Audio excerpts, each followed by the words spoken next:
অন্যতম বিশেষ অতিথি বাংলাদেশ আওয়ামী লীগের তথা আওয়ামী পরিবারের বিশ্বস্ত ব্যক্তিত্ব। আমি বলছি সাধারণ সম্পাদক বাংলাদেশ মহিলা আওয়ামী লীগ। শুধু এখানে নয়, আমার আরেকটু পরিচিতি দেওয়ার ইচ্ছা রয়েছে, সেটা হলো ওনার বড় ভাই সম্ভবত বাদল, আমার সিনিয়র বন্ধু, এবং ওনার যে কি বলবো, ওনার যাই হোক ইলিয়াস আহমেদ, আমার মামা বলে থাকি। এক কথায় সংগ্রামী, বিপ্লবী এবং বাংলাদেশ আওয়ামী পরিবারে যিনি বিশ্বস্ততার সাথে কাজ করে যাচ্ছেন, সেই বিশেষ অতিথি আজকের অনুষ্ঠানে নীলিমা আক্তার লিলি। আপনাকে অনুরোধ করছি আজকের এই অনুষ্ঠানে বক্তব্য রাখার জন্য। ধন্যবাদ।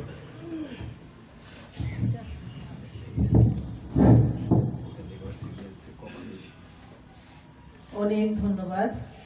শুভ সন্ধ্যা। আসলে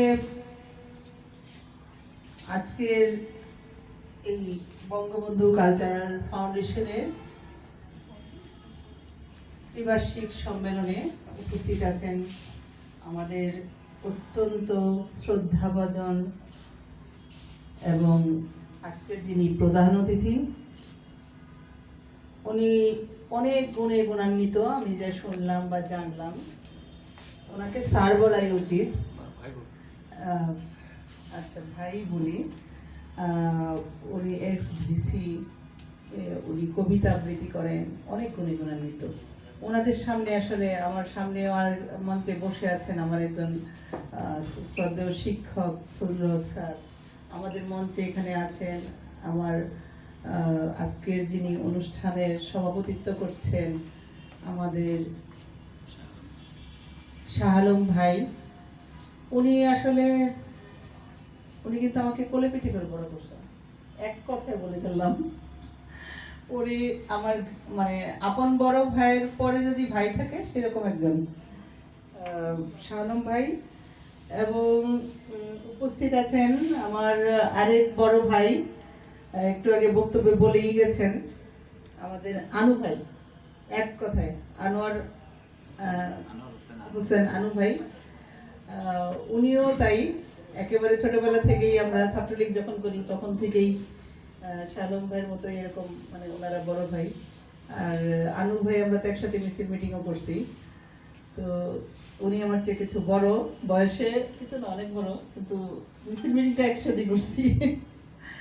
এবং ওনার একটা পরিচয় দিই, আমরা যেরকম উত্তরার আদিবাসী, উত্তরখানের আদিবাসী আমি, উনি দক্ষিণ খানের আদিবাসী, কিন্তু আমরা কিন্তু মাইগ্রেন্ট টুঙ্গি। এটা আরেকটা যোগসূত্র। হ্যাঁ, এবং আমার হাজবেন্ডেরও অন্তরঙ্গ বন্ধু। আমার আচ্ছা, আজকে আমরা যেটা আসছি সেটার আলোচনায় যাই। তো এবং দিলারা আপা আছেন, ওনার অভিনয় দেখে দেখে বড় হয়েছি। উনি আছেন আজকে, ওনাদের সাথে মঞ্চে বসতে পেরে আমি আসলে নিজেকে ধন্য মনে করছি। আমাদের ভাইজান আছেন যিনি আমাদের সাধারণ সম্পাদক, উনি তো অত্যন্ত আমার খুব প্রিয় মানুষ। এবং আরেকজন ভাই সাগর ভাই, হ্যাঁ হ্যাঁ আরেক ভাই আছে কবির ভাই, না বলতেছি আমাদের উত্তরখানের আরেকজন আছেন সাগর। তো যাই হোক, সামনে যারা আছেন সবাইকে আমার ব্যক্তিগত পক্ষ থেকে, বাংলাদেশ মহিলা আওয়ামী লীগের পক্ষ থেকে এবং আওয়ামী লীগের পক্ষ থেকে, যেহেতু আমি গাজীপুর মহানগর আওয়ামী লীগের সদ্য ঘোষিত কমিটির একজন এক্সিকিউটিভ মেম্বার হয়েছি, সেহেতু আওয়ামী লীগের পক্ষ থেকে সবাইকে অভিনন্দন, শুভেচ্ছা। আজকের সম্মেলনে আসলে এখানে দাঁড়িয়ে, মঞ্চে দাঁড়িয়ে আজকের যে সম্মেলন, এই সম্মেলনের গভীর শ্রদ্ধার সাথে স্মরণ করছি বঙ্গবন্ধু শেখ মুজিব ও তার পরিবারকে। 15ই আগস্ট, এই তো আর কয়েকদিন পরেই আগস্ট মাস চলে আসবে, আমাদের শোকের মাস। নিহত সকলের আত্মার প্রতি শ্রদ্ধা জানাচ্ছি। শ্রদ্ধার সাথে স্মরণ করছি 1971-এর মহান মুক্তিযুদ্ধ সহ সকল গণতান্ত্রিক লড়াই আন্দোলনে সকল শহীদদের আত্মার প্রতি শ্রদ্ধার সাথে স্মরণ করছি আমার মুক্তিযোদ্ধা দুই চাচা এবং বাবা সহ আমাদের এই অঞ্চলের যারা মুক্তিযুদ্ধ ছিলেন, মুক্তিযোদ্ধাদের প্রতি আজকে এবং এই সংগঠনের যারা প্রয়াত হয়েছেন তাদের আত্মার প্রতি। আসলে কথা বললে অনেক কথাই। আজকে আমরা জানি এই বঙ্গবন্ধু কালচারাল ফাউন্ডেশন হাঁটি হাঁটি পা পা করে শাহ আলম ভাই একদম প্রথম থেকেই অনেক বছর পাড়ি দিয়েছেন এবং আমাদের সাধারণ সম্পাদক যিনি আছেন সকলে মিলে ওনারা নিজেদের পকেটের টাকা, ওনাদের বাড়ি ভাড়ার টাকা, ওনাদের জমি বিক্রি করার টাকা এগুলো দিয়ে দিয়ে কিন্তু আজকে এই পর্যন্ত নিয়ে আসছেন হাঁটি হাঁটি পা পা করে। আমরা আসলে এই যে আনু ভাইয়ের মতো দিলদরিয়া লোক হলে আরো যারা আছেন তারা যদি এগিয়ে আসেন, আমার স্যার আছেন শ্রদ্ধেয় শিক্ষক আমাদের ফজল স্যার, ওনাদের মতো যদি মানে একটু হাত খোলা লোক থাকে তাহলে আমাদের শাহ আলম ভাইদের মতো মনে হয় ওনাদের কাজ করতে সুবিধা হবে।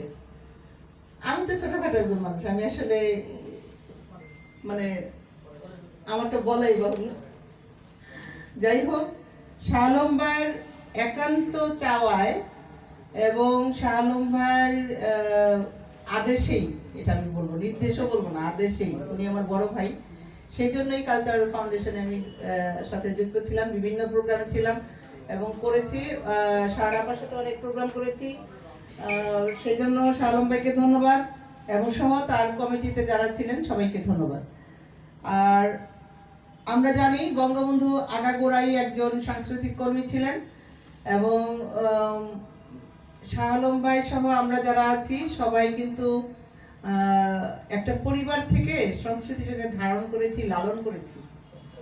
আমরা আমাদের বাড়িতে, সকলের বাড়িতেই, আনোয়ার ভাইয়ের বাড়িতে, শাহ আলম ভাইয়ের বাড়িতে, আমাদের বাড়িতে আরো যারা আমাদের এই এলাকার লোকালি যারা আসলে সংস্কৃতির সাথে জড়িত ছিল, আমার বাবাও ছিলেন একজন সাংস্কৃতিক কর্মী এবং অভিনেতা, সেই মঞ্চে অভিনয় করতেন তারা, আমার চাচাও মঞ্চে অভিনয় করতেন।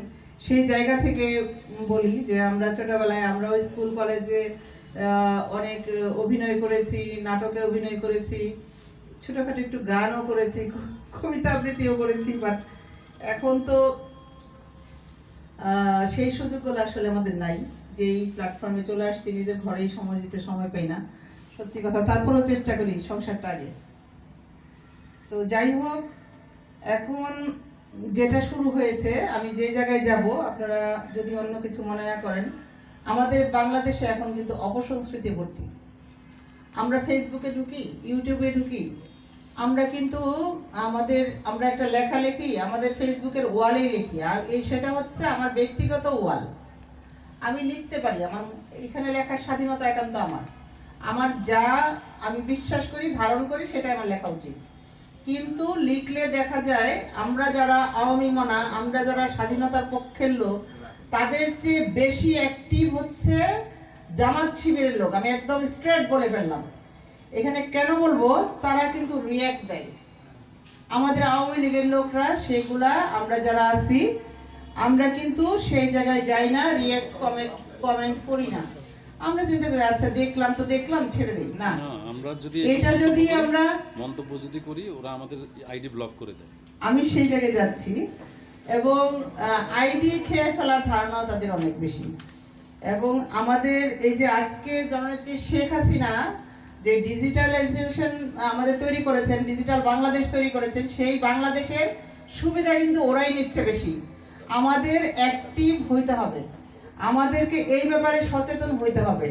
তার কারণ হচ্ছে আমরা যদি সচেতন না হই, আমাদেরকে দেখবেন আমরা একটা লেখা লিখলাম, আমরা আজকে বললাম যে আমাদের বাঙালি সংস্কৃতি, আমরা আজকে পয়লা বৈশাখ, আমরা ছোটবেলায় আমাদের ঘরে দেখেছি যে আমাদের চৈত্র সংক্রান্তি পালন হইতো এবং আমাদের উত্তরখানে তো এটা খুব ব্যাপকভাবে হইতো, শালম ভাই। তো সেই জায়গা থেকে মেলা হইতো, বড় বড় মেলা হইতো। এখন কিন্তু ওগুলো সব বন্ধ হয়ে যাচ্ছে। এটা কিন্তু আমাদের জন্য খুব ভয়াবহ একটা বিপজ্জনক সংকেত বলে মনে করি, কি আনোয়ার ভাই? অবশ্যই। এবং এইগুলোর বিরুদ্ধে কিন্তু আমাদের বলতে হবে, বলা উচিত। এখন বললে বলবে কি এটা আমাদের ধর্মে নাই। ধর্মটা তো মানুষের জন্য, ধর্মের জন্য কিন্তু মানুষ না। কি আমি কি ভুল বললাম? অবশ্যই ধর্মটা মানুষের জন্য, মানুষের ভালোর জন্য। কিন্তু আমরা এটাকে বানাই ফেলছি ধর্মের জন্য, আমরা না, আমাদের সেই চিন্তায় আসতে হবে, সেই চেতনায় আসতে হবে, আমাদের বাঙালি চেতনায় এবং বাঙালি ঐতিহ্যে আমাদের বিশ্বাস রাখতে হবে। আমরা বাঙালি সংস্কৃতিকে আগায় নিয়ে যেতে হবে। আমাদের স্কুল কলেজগুলোতে আগের দিনে দেখা যেত আমরা স্কুলের যারা স্টুডেন্টরা ছিলাম আমরা সবাই কন্ট্রিবিউশন করছি এবং ওইখানে অংশগ্রহণ করছি। ওইখানে আমরা নাটক, গান সবকিছু আমরা করতাম, কিন্তু এখন কি হয়ে গেছে, ট্র্যাডিশনটা উল্টায় গেছে। আমি কি সময় বেশি নিচ্ছি? না ঠিক আছে। আসলে এখন দেখা যাচ্ছে আমরা শিল্পী ভাড়া করে নিয়ে আসি, তার মানে কি আমাদের এখানে স্কুলগুলোতে আমাদের সংস্কৃতি হচ্ছে না, চর্চা হচ্ছে না। সেই জায়গায় যাওয়া উচিত এবং এইটা নিয়ে আমাদের একটু আলোচনা, মানে বিভিন্ন জায়গায় আমরা সুযোগ পেলেই কথা বলা উচিত। আপনারা যেহেতু এখানে আছেন, আপনারা এগুলো নিয়ে চর্চা করেন, সংস্কৃতি নিয়ে, অবশ্যই আমি শ্রদ্ধার জায়গা থেকেই বলছি, আপনাদের কাছে রিকোয়েস্ট করছি, আপনারাই এবং আমরাই সকলে মিলে আমরা যেন আমি হয়ে না যাই, আমরা যেন সকলে আমরা থাকি, সেই জায়গা থেকে বলছি। আবারও আমরা অবশ্যই অপসংস্কৃতি বা বিদেশি সংস্কৃতি রোধ করুন, বাঙালি সংস্কৃতির চর্চা করুন, এই আওয়াজটা যাতে তুলতে পারি। অপসংস্কৃতি বা বিদেশি সংস্কৃতি রোধ করুন, বাঙালি সংস্কৃতি চর্চা করুন। এটা যদি আমরা স্লোগান দিতে পারি বা স্লোগান ধরতে পারি, এই স্লোগানে আগাইতে পারি, আমার মনে হয় যে বঙ্গবন্ধু কালচারাল ফাউন্ডেশন যে উদ্দেশ্যে তৈরি করা হয়েছিল এবং আজকে যে উদ্দেশ্যে সম্মেলন হচ্ছে সেটা সফল হবে। আমি আর কথা বাড়াবো না। পরিশেষে আমাদের আমি আশা করব এবং আমি এটাও বলবো যে ছোট বোন হিসাবে শালম ভাই আছেন, আমাদের সাধারণ সম্পাদক ভাই আছেন, অন্যান্য যারা আছেন, তারা যে কোনো সময় যদি কোথাও অফিসিয়ালি কোনো কাজে আমি লাগি, ছোট ক্ষুদ্র একজন মানুষ হিসাবে, অবশ্যই আমাকে বলবেন, আমি যাবো ইনশাল্লাহ। সেই জায়গা থেকে যেহেতু আমাদের এখানে বিল্ডিং নাই, অনেক কিছু নাই, এটার একটা জমি দরকার, এখানে একটা অনেক কিছু দরকার, সেই জায়গা থেকে আমি ইনশাল্লাহ কথা দিচ্ছি ছোট বোন হিসাবে আপনাদের পাশে থাকবো এবং আপনারা আমাদেরকে পাশে রাখলে আমি ধন্য মনে করবো। আমি আর কথা না বলি, না বাড়াই, সকলকে আবারও শুভেচ্ছা এবং ধন্যবাদ জানিয়ে আমার বক্তব্য এখানে শেষ করছি। জয় বাংলা, জয় বঙ্গবন্ধু, জয় হোক বঙ্গবন্ধু কালচারাল ফাউন্ডেশনের। ধন্যবাদ সবাইকে।